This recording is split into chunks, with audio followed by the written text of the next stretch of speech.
the investigation into Jeffrey Epstein's crimes is far from being over.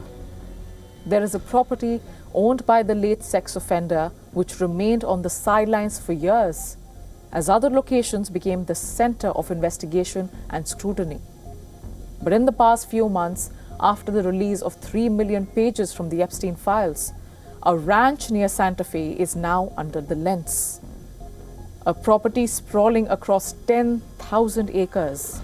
This is the Zorro Ranch compound. It has witnessed years of abuse of numerous survivors and victims. Women who have repeatedly in the past spoken of the horrors that unfolded in this New Mexico ranch, the things that they endured as minor and teenage girls. In recent days, investigators have asked locals to step forward and speak to authorities if they were ever abused by Jeffrey Epstein. The administration is trying to determine who and how many girls or young women from around the area were also victims of the late sex offender. It is already known that several survivors were flown into the ranch in New Mexico.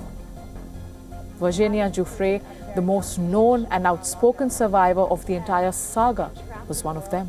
For her, it was such a strange, I think, juxtaposition of she was so in love with nature and animals, and it was so beautiful, but also such a place of pain and torture for her. I think it was important to be there and witness it and show the world this is where these monsters kept these little girls. This remote place, no way to escape. In fact, it was only in February this year that the state of New Mexico opened a fresh investigation. The trigger was one document in the released Epstein files. An email in the released dossier details an individual's accusations that Jeffrey Epstein had buried bodies of 2 girls in the hills near the Zorro Ranch. This email writer claims to be a former employee at this New Mexico property. After this, state administration approved the formation of what is called the Truth Commission to investigate the abuse and crimes of Epstein's Zorro Ranch. Now, Truth Commission is a subcommittee which must have 4 representatives from both major political parties. It is expected to have a $2 million budget and will remain active throughout 2026.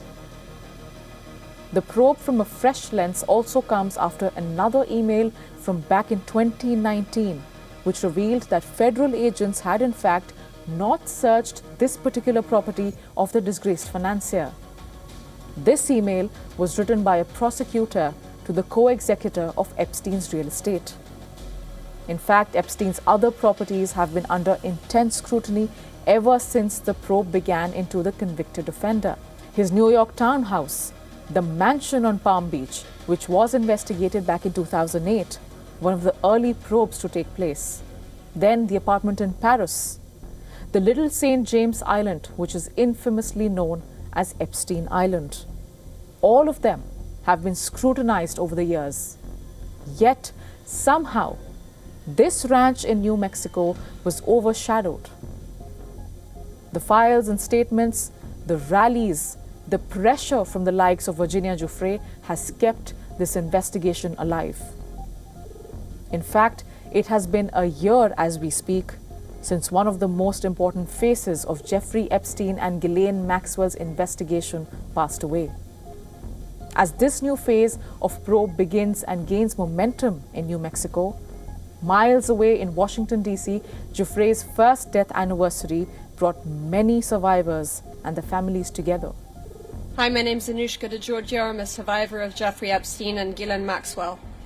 I first learned Virginia Roberts Giuffre's name about 11 years ago when I discovered that she too had been victimized by Ghislaine Maxwell and Jeffrey Epstein. Hello, my name is Laura Bloom McGee. As a survivor, Virginia's bravery changed my life. She paid the ultimate price. Virginia is a hero, and her wings are still fluttering, fragile, luminous, unstoppable, pushing the world forward. Giuffre's fight inspired new legislation in the US. Called Virginia's Law, it proposes to remove the statute of limitations for sexual abuse and trafficking survivors. However, there is no word on when the bill will be passed and enacted. And so, the fight for justice, not just in Epstein's case, but also in the case of his co-conspirators, especially Ghislaine Maxwell, is still ongoing. Now, it's a wait to find out whether the investigation and evidence from the New Mexico ranch brings any new information to light. Jeffrey Epstein may long be dead, but the case isn't. That's all we have for you on this episode of Prime Crime. We'll be back next week with more such stories and cases from around the world. Thanks for watching.